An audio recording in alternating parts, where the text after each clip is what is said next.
Hi, my name's Claire Cater. I work for Bell Pottinger, primarily in communications and health. I was quite interested to hear the challenges from the panel. I remember going to the Department of Health 10 years ago and saying I thought childhood obesity was going to be a problem, and they laughed at me. And I said I thought we should do a campaign to address the issue of obesity, and they laughed at me then too, and now we're spending several £100 million on addressing that very issue.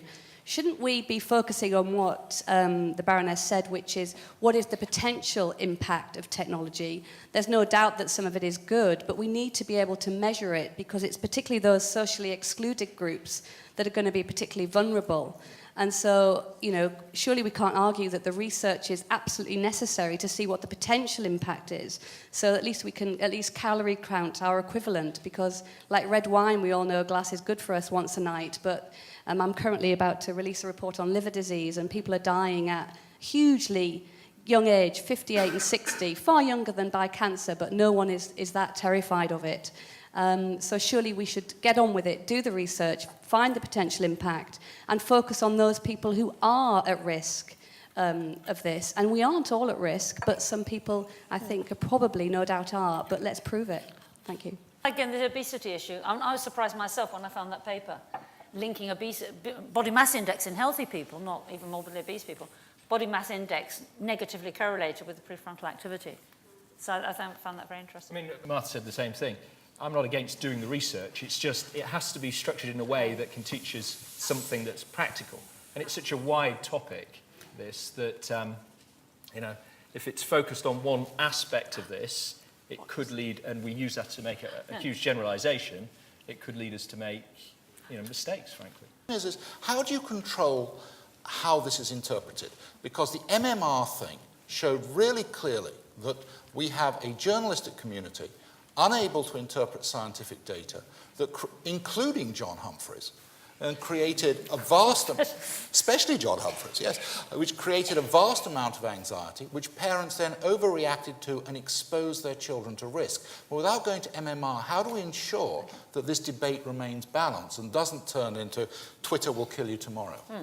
Okay, so you've put your finger on a very important issue, which is the working together of three previously disparate sectors, the politicians, the media, and the scientists. And my own view is that there's been this standoff from one sector to another because they have different agendas, different timescales.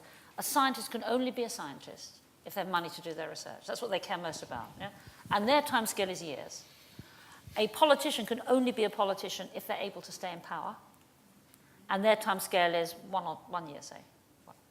A journalist can only be a journalist if they sell their copy or get readers. And their timescale, I happen to know, is like half an hour. Yeah?